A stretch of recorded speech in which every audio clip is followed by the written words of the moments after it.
Hello and welcome to another episode of the Bearded Mystic podcast, and I'm your host, Rahul N. Singh. Thank you for taking out the time today to either watch or listen to this podcast episode. Before we begin this episode, there are a few things I would like to let you know about. If you're really interested in supporting the Bearded Mystic podcast and you've found great benefit in listening or watching these episodes, then please do support this podcast on Patreon, where you can get ad-free and bonus episodes along with other benefits depending on the tier that you select. Your support means everything, and it really does help the podcast keep running efficiently and smoothly, and also widens the audience that this message can reach to. If you would like to know more about it, the details are in the show notes and video description below. On Saturdays at 11 a.m. Eastern Standard Time, there is a free virtual meditation session along with discussion and Q&A. If you're interested in meditating with us as a community, then you can find out the details in the show notes and video description below. Please do like, comment and subscribe if you're watching this on YouTube. And if you're listening to this on your favorite podcast streaming app, then please do give this podcast a 5-star rating. It helps the podcast get up in the charts and allows the algorithm to bring this podcast to new listeners. And also do review the podcast if you can, and make sure you do follow or subscribe to keep getting future episodes.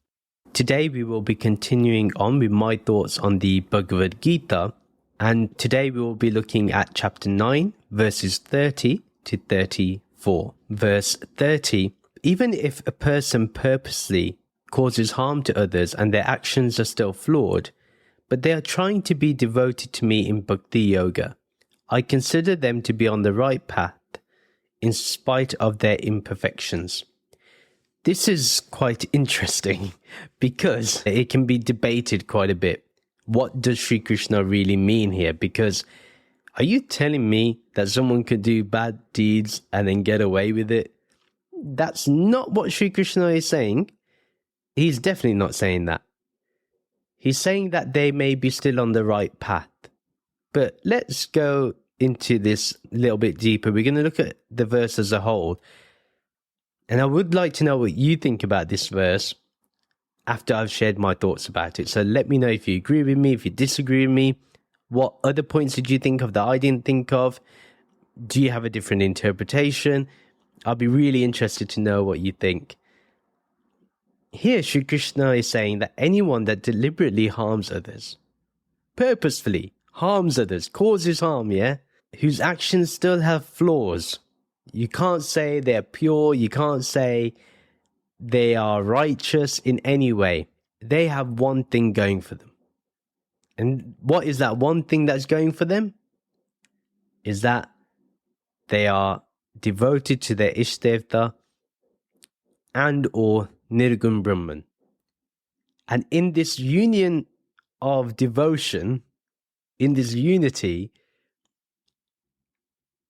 they are on the right path. This is what Sri Krishna is saying. And I actually agree with Sri Krishna on this. It's weird, but I see the bigger picture here. I see the longer game being played. If you think about it from Sri Krishna's point of view, right now, Arjun thinks that he's going to cause harm. He's going to be killing the people that he loves. Think about Arjun's mental state right now. If you think about it, he is still probably feeling distraught. The tendencies, the feelings of angst are still there. It's not completely disappeared. So he knows that, and he says, maybe if you think your actions are flawed. Yeah. Even for Duryodhana, this applies to him too.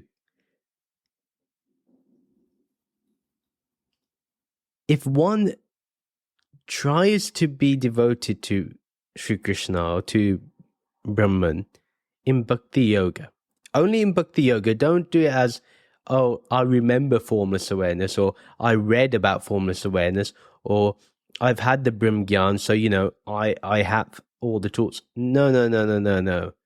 Calm down. It's not that way at all. You have to have Bhakti Yoga. There has to be love and devotion, because It is love and devotion which takes things forward. Ultimately, what Sri Krishna is trying to make sure is that whatever their devotion they have right now, that devotion may transform their behavior now, or at least in the next life. Because he's not said they're going to achieve mukti. He's not said they're going to come to him. He's not said this. He's made that very clear. He's not said, oh yeah, they're going to come to me. They are now Jivan Mukt. They are liberated. They are free. They have got out of the cycle of suffering. He has not said this. He has not said this. He's giving people an opportunity. He's saying, right now you may have done this in the past, but there may be an opportunity where you may stop doing this. Let's explore that opportunity. Literally, that's what he's doing. He's waking that person up. At the same time, Sri Krishna doesn't want somebody to lose hope. Especially if they're doing bad actions. And they may be doing bad actions based on somebody's bad actions. So it may be something that they have no control over. Because their intellect isn't strong enough, right? Now, on the ultimate level, you have to look at things on many different levels. You can't just see things from one way. You have to see everything. Now, if that person does a bad act, purposefully knows I'm doing the wrong thing, I have no other choice. If they feel that, right? If they feel they have no other choice. But their devotion towards Brahman, towards Sri Krishna, towards an Ishtadevata is fully intact. Fully there. He wants to ensure, Sri Krishna is saying this, he wants to ensure that these people know that their devotion will have positive results. It will have a positive effect. Do not think that anything done in devotion is lost, is what he's trying to say. And on the other hand, we have to acknowledge the imperfections of others and ourselves before we judge anybody at all. We do not know what circumstances they're in. We do not know what situation they're in. Similarly, like with Arjun, we do not know what situation he's in. We can only kind of feel it, but he went through it. He knows what it's like to stand on the opposite side, look at the people you love and adore for so many years, and be like, I'm going to have to kill you. I'm going to have to do that one act which I do not want to do. Do you know the massive toll that will have on his mental health? Can you even imagine? In that light, Sri Krishna is absolutely correct. That if anybody, despite what they do in their life, if they are devoted to me in their bhakti, then I know they're on the right path. Because they will get the results of that too. And the other nuanced point is, even if you think somebody is bad, there are good qualities too. And you must always acknowledge that there are good qualities, even if you dislike somebody. There are people I dislike, right? But I know that for some people, there's going to be good qualities too. And I have to acknowledge them, even if I don't agree. Yeah? We must see in that way. But let me know, what are your views? Do you think what Sri Krishna is saying is fair? Or do you think it's unfair and we have to consult him in some manner? Verse 31, you should know for certain, Arjun, that any Atma who is dedicated to my loving service quickly becomes steady in dharmic living and soon achieves the balanced state of Shanti. No bhakta of mine is ever lost for long, and none is ultimately lost or destroyed. If you feel love and compassion from Sri Krishna, or if you felt this from your Guru, or you feel it from this formless, and you feel that is speaking to you right now in that verse, don't think that is said to Arjun, think that is for you. you feel hope. You feel you can get there. You feel that everything is possible. You feel that there is a way out to the way you've been living. That's the power of Sri Krishna. His words, that's why the Bhagavad Gita is still remembered today. This very reason. It gives hope. When every other place will try to say there's no hope for you, this is giving you hope. When every door closes, Sri Krishna's will be open. This is the guarantee, and this verse shows it. Read it again, chapter 9, verse 31. You should know for certain, Arjun, that any Atma who is dedicated to my loving service quickly becomes steady in dharmic living and soon achieves a balanced state of Shanti. No bhakta of mine is ever lost for long, and none is ultimately lost or destroyed. Don't think of Arjun. Replace Arjun's name with yours. And feel it with that love and devotion, and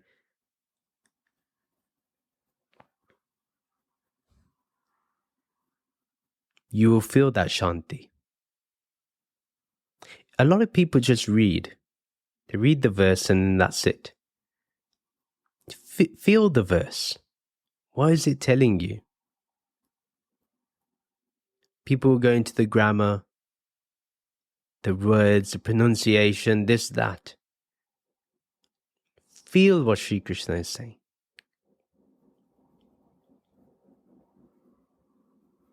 So let's look at the first part of the verse. You should know for certain, Arjun, that any Atma who is dedicated to my loving service quickly becomes steady in dharmic living and soon achieves the balanced state of Shanti.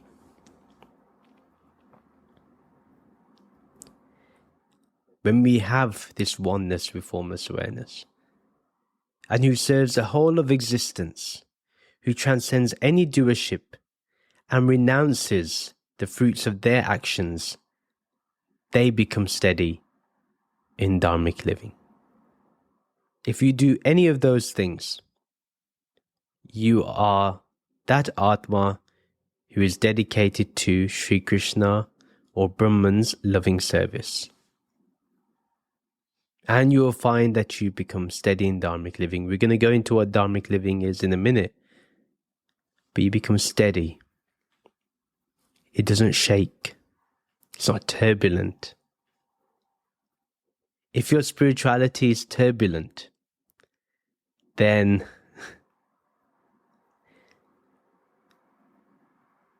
you've not found peace yet. In fact, I would even go to the point to say, you've not worked on your intellect enough. And that may be the missing piece. I meet two types of people. Either they're completely in the intellect, or they're completely in bhakti, in loving devotion, but their loving devotion is turned blind. They're blind faith. So I see both. And normally the response that I have to those people is, if you have too much blind faith, you need to use your intellect. If somebody has too much intellect, I say, you need to have bhakti. And they normally laugh at what I say. They mock it actually. But I'm giving you what worked for me. It may not work for you, but you've not tried it. You just mocked it and then left. When that happens, when we mock things like that, then how is our dharmic living going to be steady?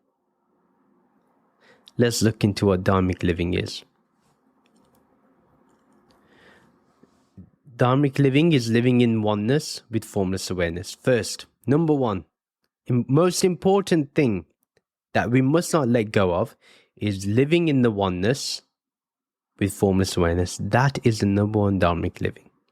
That is the number one way of life to have. We serve our loved ones and our society with loving kindness. We are always kind to others, compassionate to others. We love them completely, unconditionally. As we love Sri Krishna, we must love the world. Simple as that. We serve others, but without any expectation. We don't want a single thing back. Not even appreciation. What's the point of doing some good? How can we say we're doing seva if we're doing selfless service and we're saying, oh, he didn't even acknowledge me. He didn't even say thank you. Or she didn't even look at me. She didn't even acknowledge my presence. Serve others, but don't expect anything. And if that person didn't thank you, then it's more silly to expect anything from them anyway. Think about it. Why would you want anything from them anyway? If they can't even say thank you to you, even acknowledge you, why would you want their appreciation? Let them be. We don't need them.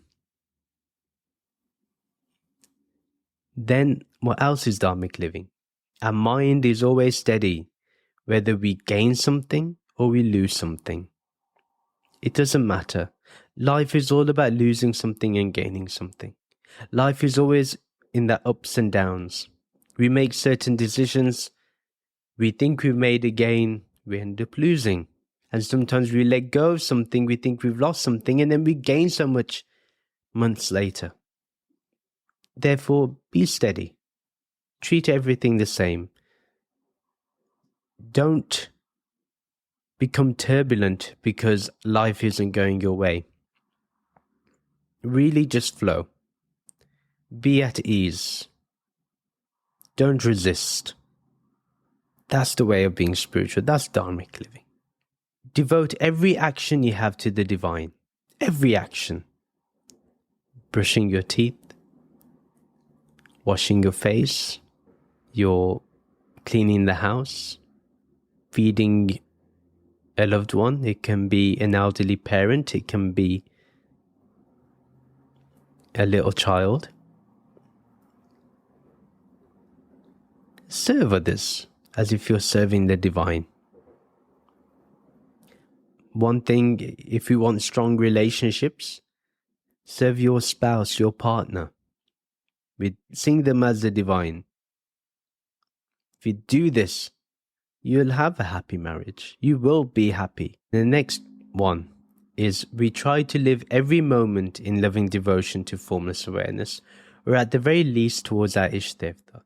Whatever our Ishtevta wants, we offer everything. We live every moment in that awareness, in devotion towards the formless oneness. And we will always utilize our vivek, our discernment of the real and unreal. Whenever we think that life is getting too heavy for us and we're losing sight of reality, then go back to discernment. Go back to understanding what is real and unreal. That which changes is unreal. That which is changeless, which is permanent, is real. Simple as that.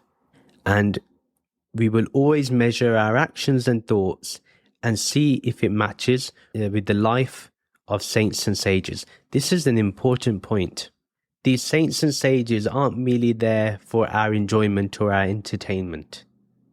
Their life should be inspired from. Whenever you hear someone say, I cannot be like such and such, or that person is such and such, I'm not.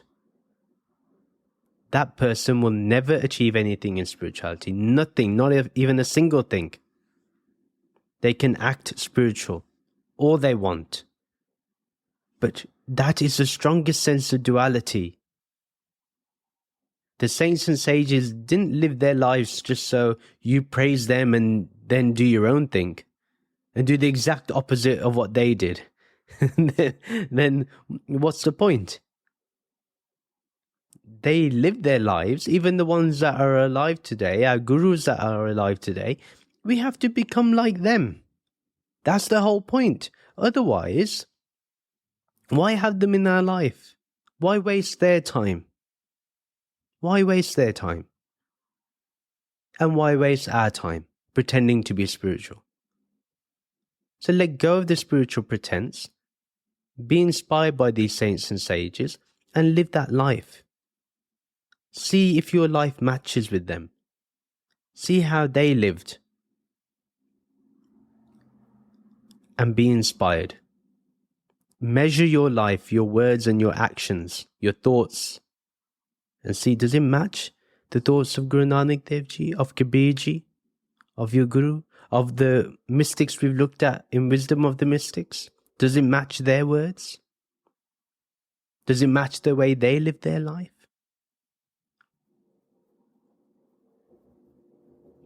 This is what we need to do.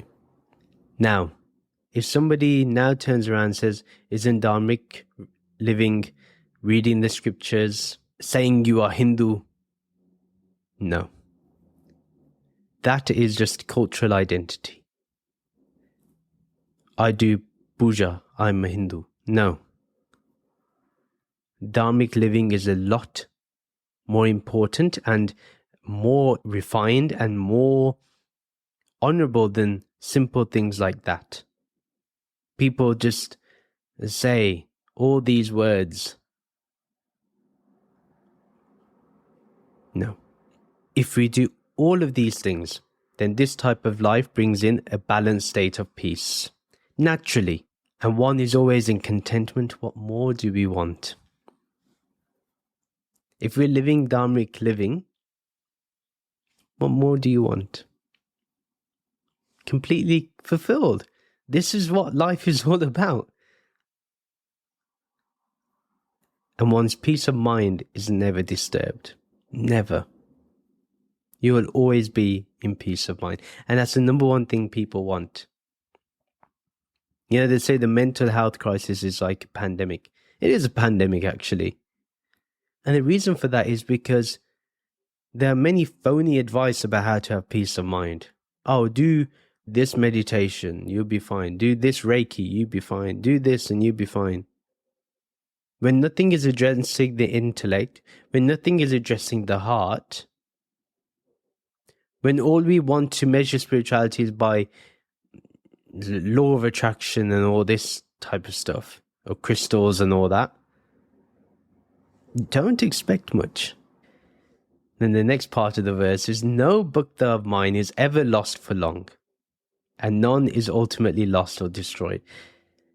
This would make, it makes my heart melt, but it makes your heart melt. When you hear these words, feel that Sri Krishna is saying these words to you. Feel that your Guru is saying these words to you. If you don't follow Sri Krishna, you may love the Bhagavad Gita, you may have a Guru, someone that you really love, a role model, someone that inspires you, a spiritual friend. Think that they're saying this to you.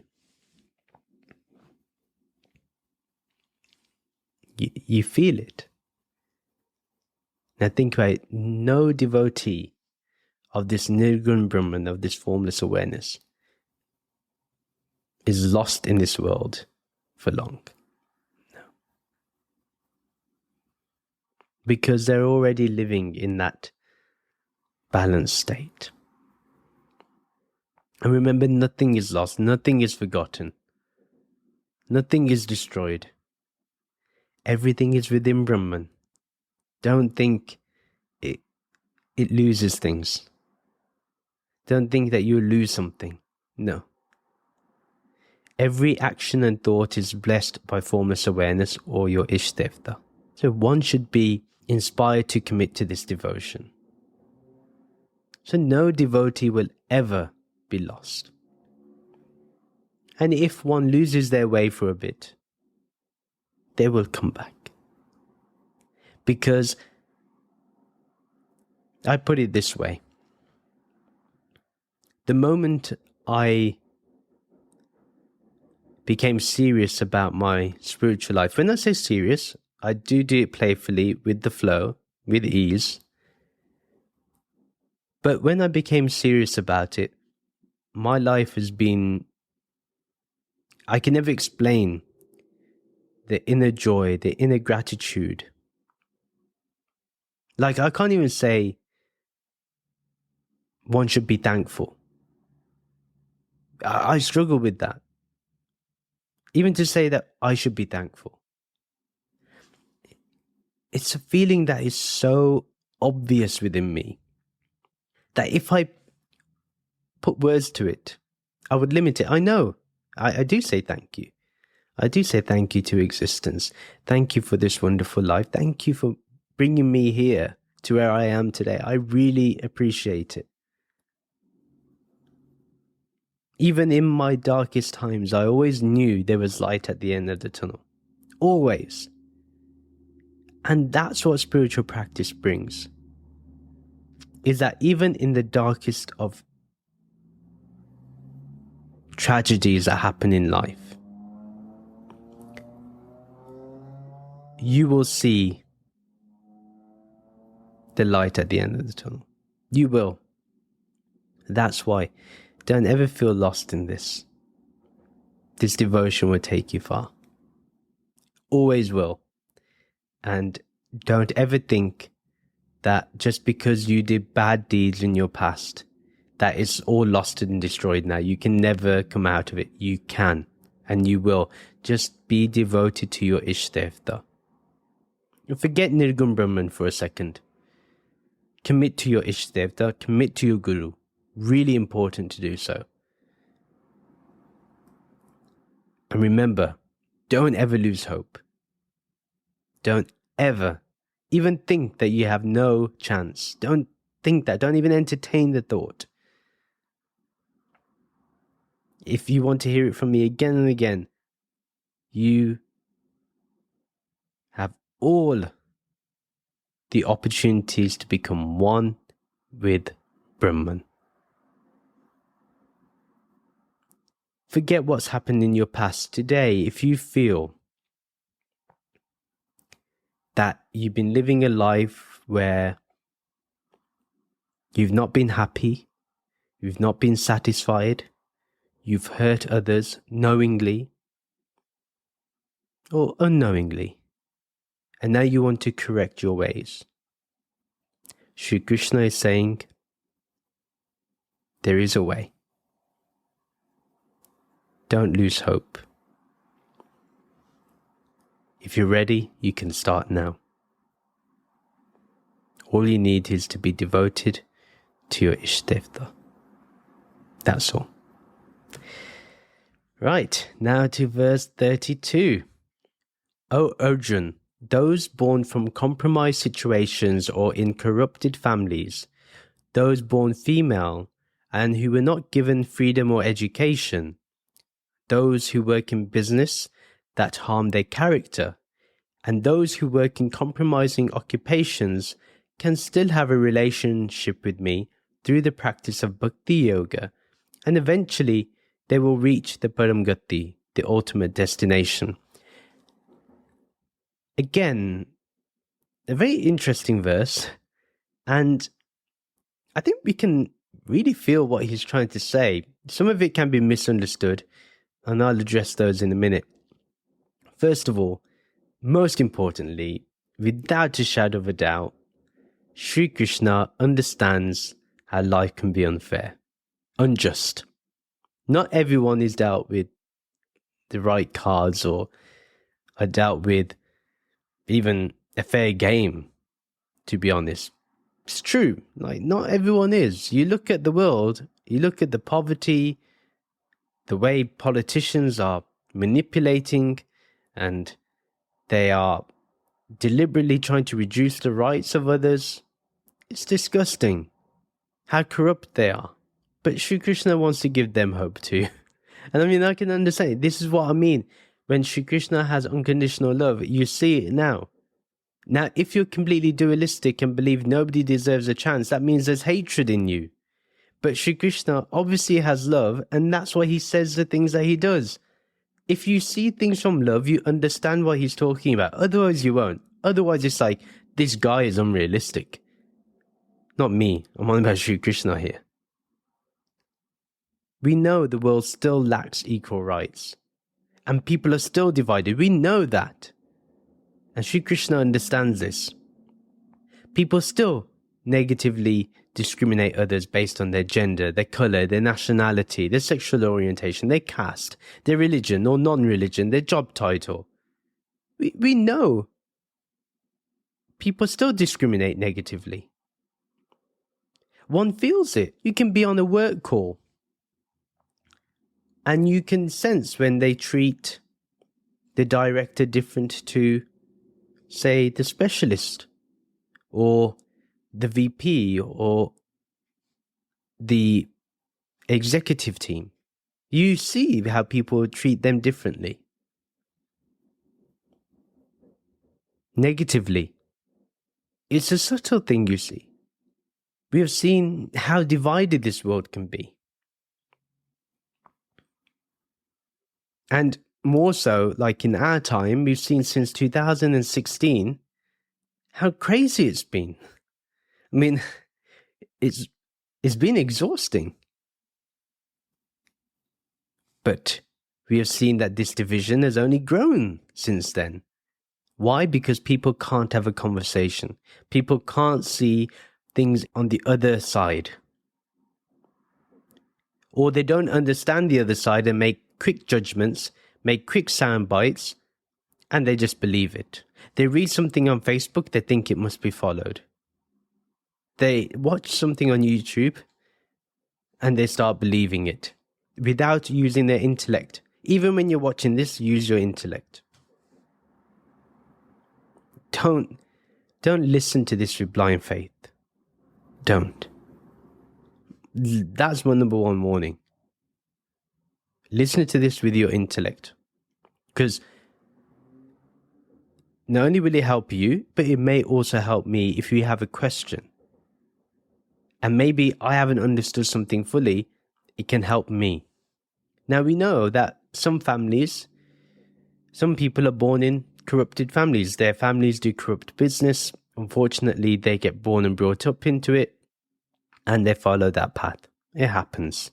We know that some people may be in compromised situations. Someone can be even raped and therefore they have to give birth because some country or some state, some law, some court believes that a woman cannot choose what to do with their body, and that poor woman has to bring up the child, maybe in poverty. Well, Sri Krishna says that they should not lose hope, they can still be devoted to me. Some people are so weird that some people who apparently are representing some religions, any religion at this point, any spiritual institution, anyone, anything, even they can say, because you've done this in your life, you will not get heaven. Sri Krishna is saying, tell them to get out. You can be devoted to me. You can have a relationship with me. I'm not going to judge you. And if Sri Krishna can do that, me, you, and everyone else has to do it. Simple as that. Especially us who are privileged. More so.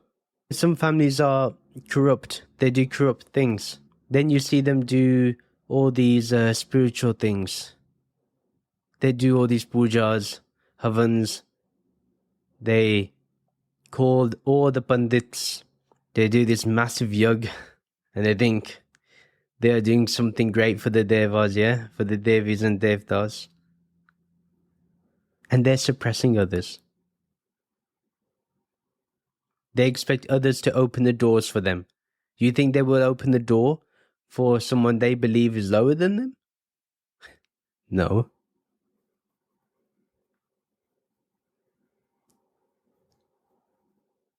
And they may only do spirituality for appearance only, to look good, hopefully to win some favor. Even they have the opportunity to be loved by Sri Krishna. All they need to do is have devotion in him. He'll understand. And like he understands, we need to understand. Even if we think it's really obnoxious of those people. Then he says those born female and who were not given freedom or education. The shameful thing is, even in a country like India, a woman is not safe. As much as there's been attempts to improve things, still they are not safe. Women are still fighting, not just in India but worldwide. There's this issue that they're still fighting for basic rights like abortion, marriage, who to choose. Sometimes they're forced to enter an arranged marriage. Equal pay. Let me not even go into the gender disparity in pay. And just equal rights in general. I mean, it's just atrocious. Even to the point that they have to pay a special tax when they're on their period. They have to pay tax, and in fact pay for products for their menstrual cycle. Why is that even happening? Why is that even... Those things should be for free because it's hygiene. And it's not like it's a choice. This is hygiene that's necessary. The fact that people charge, we hear about it, the tampon tax. Disgusting. Why is there tax on this? It's shameful. And that's where, again, they're not given the freedom or education. But they have every right to have a relationship with Bhagwan. Even to the point they say, if a woman is on her period, they cannot enter a temple or they cannot pray. I've heard such questions and I've heard such things. I've heard a guru say it, personally. Oh, because the person's on their period, they cannot do puja that day. They cannot pray to the deities that day. Disgusting. Horrible. Lowly thinking. And people worship such people.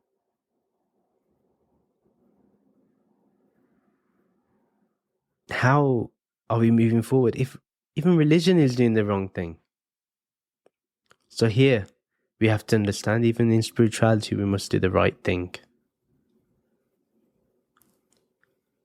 It doesn't matter if anybody is in whatever cycle, whatever day of the year, it doesn't matter what their body is going through. They have every right to be in devotion and have every right to have a relationship with Sri Krishna in Bhakti Yoga. Simple as that. End of discussion. Anyone that says anything else to you is a complete liar and should be behind bars. At least unfollowed.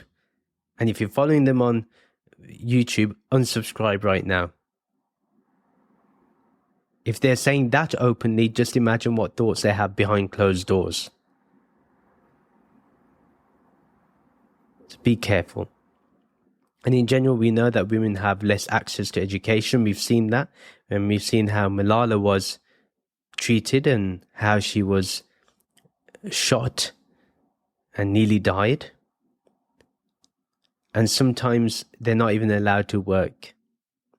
Oh, you're a woman, you have to look after... You're a wife now, you have to look after the husband. Such outdated thinking we have to move on from. We have to learn.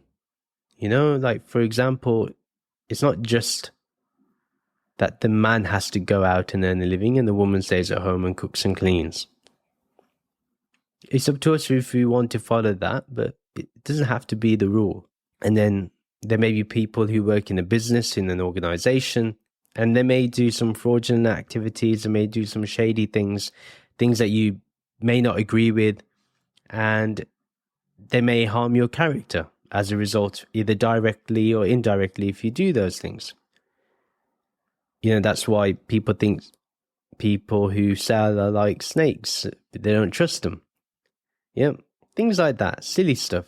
But you may know people that do shady practices, and that can, and you may not even be aware sometimes. Sometimes people are quite innocent and they don't know, and they've indirectly done something that harms their character. Even if they have a relationship with Sri Krishna, absolutely fine. They can be in full bhakti. Some occupations may not be ideal, but some are forced.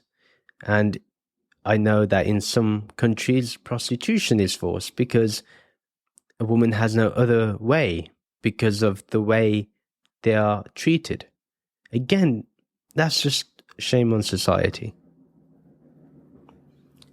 Sri Krishna wants these affected people to understand that devotional yoga, bhakti yoga, will help them in life. If they remember the attributes of Brahman, of Saguna Brahman, of the shared being, if they do Nam Japa, remain in the awareness of formless awareness, they will reach the ultimate destination of Jivan Mukti. That is guaranteed. Verse 33, how easy is it then for those who know Brahman, who are dharmic rulers, and who know that this world is temporary and full of miseries, to become engaged in loving service to me? Think of this question for yourself. And we may be wondering this too. How easy is it? If we have a nice life, if we're living in privilege, if life has been favorable in every way for us, then what difficulty is there in being in bhakti, in being in loving devotion, in being spiritual? And the most important thing is, once you know Brahman, once you know this formless awareness, it should be easy to devote every aspect of your life to Brahman. Every aspect. Offer it to Brahman. Be in the remembrance of Brahman. Be in the awareness of Brahman. Do not let that go. We can easily live our life and center our life around formless awareness. We know this world is temporary now. It's unreal. It's changing. Therefore, why attach everything to it? We know it's full of miseries. We've seen it. We experienced it. Sometimes on a daily basis. Not every part of the day is wonderful.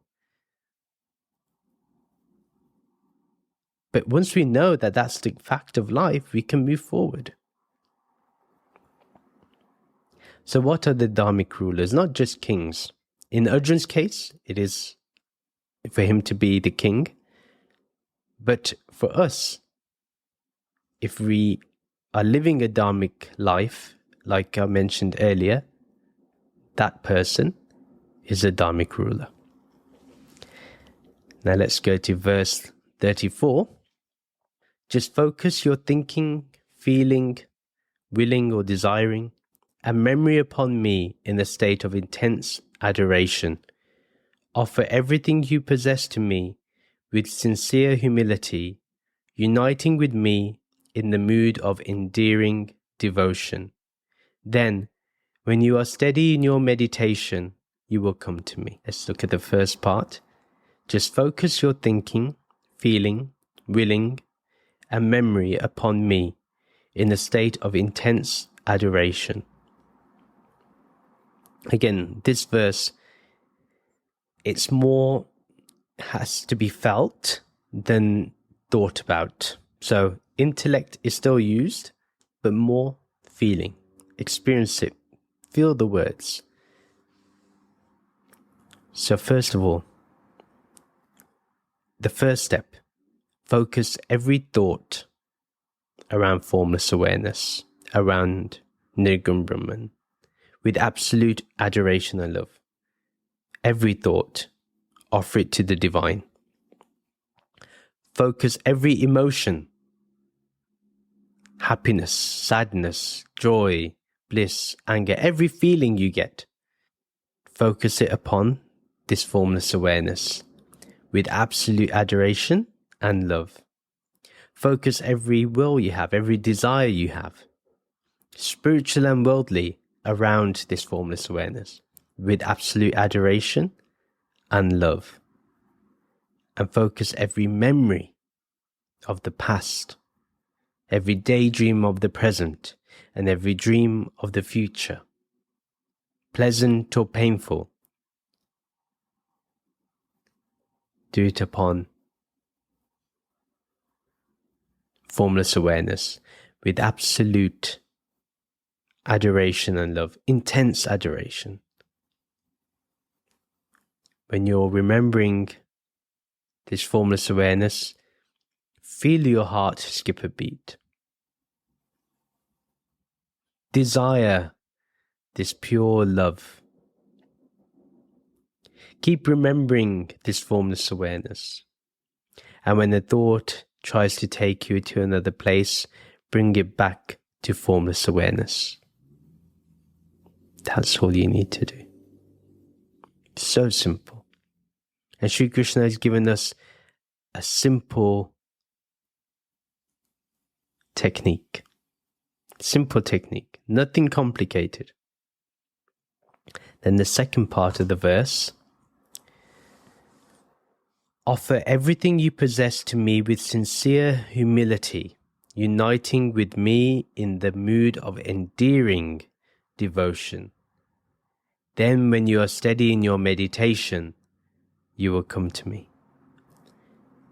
Everything you do is an act of meditation. Everything. When you do all of those things, that's meditation. Meditation is life, not 30 minutes in the day. If it's 30 minutes in the day, or whatever time you do it for, it's not meditation. Meditation is 24/7, constant awareness of this formless awareness. Shri Krishna says, offer everything you possess to me with sincere humility.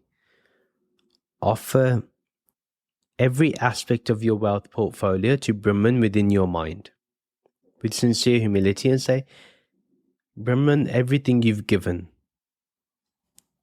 it's yours. Don't give me ego over it. Don't make me identified with it. All that you've given to me is a blessing. Thank you. May I never be arrogant about it. Even if I have millions in my bank account, don't let me look at anyone being lower than me because they have less of a bank account. Don't let me have that arrogance. That's number one that Sri Krishna says. So offer everything you possess to him. In your mind, not physically go and give it to a temple or something. In your mind. It's a practice to have.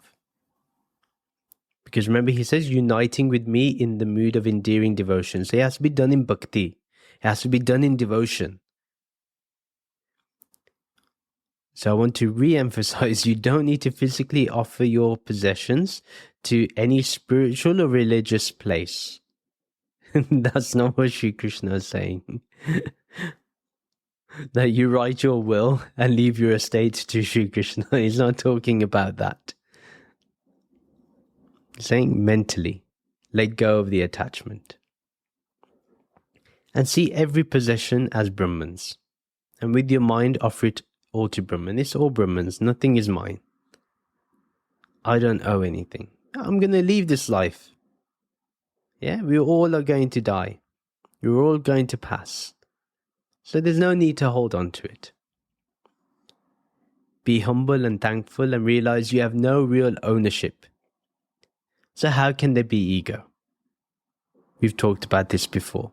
But how can you have ego if you know everything is the divine's anyway? Keep experiencing that closeness, the nearness, and then eventually the oneness with formless awareness, with Nirgun Brahman, with Sri Krishna in his true sense, his true roop, which is this formless. Experience it. Experience the closeness. Experience the nearness. Feel it so close to you. So close that even the skin on your face can experience the energy of that formless, the vibration of that formless, the love of that formless. And then understand that that subtle experience you're having is within you and all around you. It's one and the same. And then Sri Krishna says, commit to a meditation practice and steady yourself in formless awareness. Being aware of formless awareness is meditation. Steady yourself in it. And in that steadiness, you will realize your true self. You will go to Sri Krishna, or you will go to Nirgun Brahman and realize that that is everything. That is the only thing. You realize your true self, this formless awareness, and you remain there eternally. There will not be a time when this will escape you. So stay in this, remain in this, be absorbed in this, and never forget the closeness, the nearness, and if you can, the oneness of this. And that is the end of the episode. If you liked what you heard and liked what you watched, please do share this podcast with your friends and family who may enjoy this content. Do follow me on social media to keep getting updates. Join the Bearded Mystic Podcast WhatsApp community group to continue the podcast discussion. Details are in the show notes and video description below. If you would like to support the Bearded Mystic Podcast as we discussed earlier, do check out the podcast Patreon page. Your support means everything and it helps this podcast keep running. Details are in the show notes and video description below. Please do rate this podcast 5 stars and do give a review either on your favorite podcast streaming app or on our website. Details are in the show notes and video description below. Please do like and comment on this video and subscribe to this YouTube channel. Do follow or subscribe to this podcast on your favorite podcast streaming app. Thank you very much for listening to this episode. Let's end with the Shanti mantra and the Soham mantra. Soham, Soham, I am that, I am that. Om Shanti, Shanti, Shanti. Om peace, peace, peace. Namaste.